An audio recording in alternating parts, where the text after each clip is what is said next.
Teping, itu batuk ah? Ya, Datuk, sudah berapa hari batuk. Bahkan banyak ubat pun tak sembuh lagi. Tak apa, saya ada satu cara sendiri. Anda boleh coba. Ambil satu oleng, potongkan, dan letak dalam. Cucukkan oleng, letak di dalam mangkuk, dan kukus.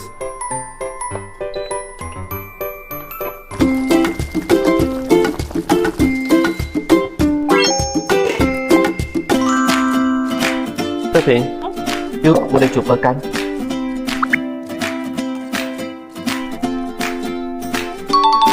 Ini cara saya sendiri, kamu boleh coba. Ini video boleh saya pakai kawan dan keluarga.